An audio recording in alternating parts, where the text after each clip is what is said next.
The clock is about to hit midnight on greedy dealerships. I'm sure none of you are about to shed a tear. They've been capitalizing on the supply and demand scenario brought on by the pandemic for the last couple of years, and not a moment too soon, if you ask me.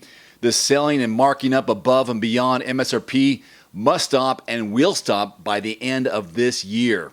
Yes, their days of ridiculous profit are coming to an end. New car prices are steadily dropping. Now, during the first half of this year, there's been a remarkable shift. The average price of a new car has dropped almost $900 between January and June of 2023, marking the most substantial first half decrease in the past decade. This stark contrast to the double-digit price increases experienced just a year ago showcases the rapid turnaround in the market. And similar conclusions have been drawn by others, signaling the end of the era of substantial markups on new vehicles. Thank God. So why is this? A key driver behind the decline in new car prices is the surge in interest rates. Kind of a double-edged sword here. Buyers are witnessing a notable reduction in their purchasing power, prompting them to settle for less vehicle than they could afford when borrowing money was more economical.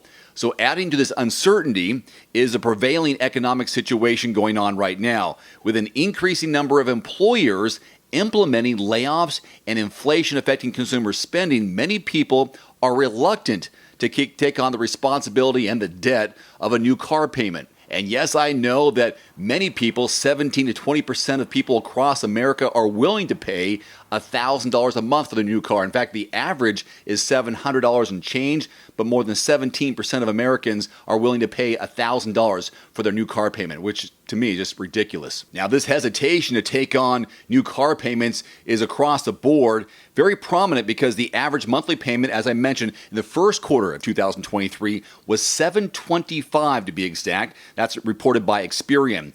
Dealerships are not immediately resorting to drastic measures to clear their inventory, though. Instead, some dealers are storing surplus stock at off-site locations. We heard about this months ago, but they're doing this right now to give the impression of less overflowing inventory. However, the reality is that these dealerships will eventually need to align with the market or face potential consequences, and that is the bottom line. According to the latest data, new vehicle inventories reached a 2-year high in May. That's a pretty big deal, thereby compelling some of these dealerships to lower their prices. So if consumers don't take advantage of these initial offers, their discounts could be even bigger when winter arrives. So patience is key here. Even though a lot of you have held off on replacing your old vehicle and upgrading to a new vehicle, you could be rewarded for this patience because the best deals for new cars are yet to come. It turns out this pent-up demand for those of you who were unwilling to pay the steep prices over MSRP for a vehicle just 2 years ago have contributed to the recent robust sales figures for new cars in the second quarter of this year.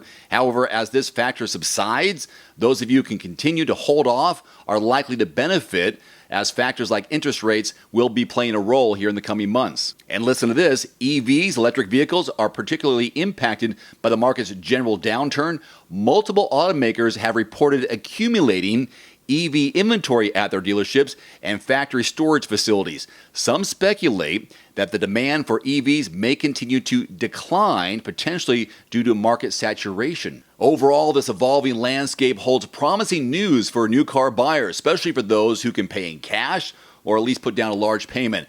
Car prices are going down. The biggest deals will be happening this winter. Mark my words. Thanks for watching. Please click subscribe and give us a thumbs up. See you next time.